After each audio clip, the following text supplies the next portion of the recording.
The scene opens with a haunting visual of the ancestral temple consumed by roaring flames, embers dancing in the midnight sky. Amidst the carnage and fallen banners of his Shaolin brothers, Jet Li stands motionless, his traditional robes stained with soot and rain. The camera pulls in tight on his face, capturing a profound shift from grief to an icy, unforgiving resolve as he clenches his fists so hard his knuckles turn white. Cut to the heavily guarded courtyard of the villainous regional commander, where hundreds of mercenary soldiers stand ready with drawn blades. Suddenly, the reinforced iron gates shudder violently before exploding inward, reduced to a lethal cloud of splinters by a single, supernatural kick from Jet Li. He steps through the dust cloud, a solitary silhouette radiating an aura of absolute doom that causes the front row of guards to visibly falter. The mercenaries charge in a panicked frenzy, thrusting a dozen long-handled spears simultaneously at his chest. With lightning-fast reflexes, Jet Li moves like liquid gold, stepping into the geometry of the attack to parry, trap, and redirect their momentum. In one fluid spin, he binds their weapons together, using his immense core strength to hurl the attackers into the courtyard's stone pillars. An elite, towering enforcer clad in heavy lamellar armor breaks through the crowd, swinging a massive, spiked mace that cracks the stone pavement. Jet Li ducks under the lethal arc, steps deep into the giant's blind spot, and chambers his right hand. He delivers a single, open palm strike to the center of the iron chest plate, sending a visible shockwave through the villain's back as the metal dents inward and the brood is launched across the courtyard.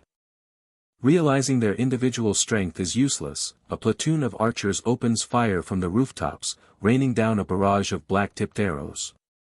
Jet Li grabs a heavy, discarded wooden shield from the ground and spins it with such ferocious speed that it creates a defensive vortex, deflecting every projectile.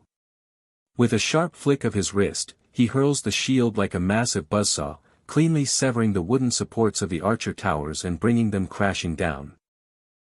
Shattering the ornate paper screens, Jet Li fights his way into the lavish inner sanctuary of the palace where the corrupt leader sits trembling.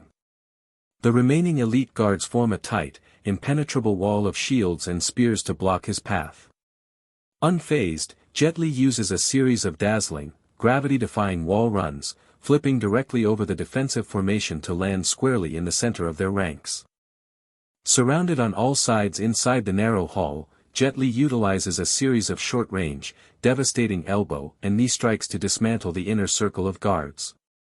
He targets their pressure points with surgical precision, causing weapons to slip from paralyzed fingers. Every strike is accented by the distinct, heavy thud of internal energy connecting with bone, clearing a 10-foot radius around him in seconds. The true architect of the massacre, a rogue, towering monk who betrayed the temple for gold, finally steps forward, wielding a massive staff. The atmosphere turns suffocatingly tense as the two masters square off, the rogue monk unleashing a series of aggressive, wind-cutting forms to showcase his stolen power.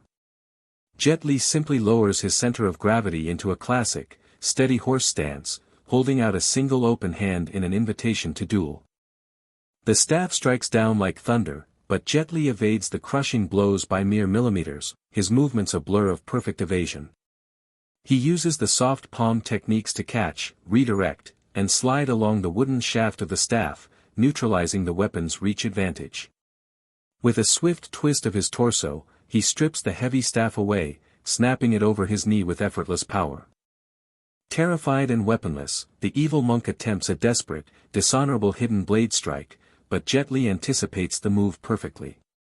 He catches the villain's wrist, twists it aside, and gathers the entirety of his internal energy into his final, signature palm strike directly to the villain's sternum. The impact produces a deafening sonic boom, blasting the traitor through the brick walls of the palace as the remaining forces drop their weapons in absolute terror.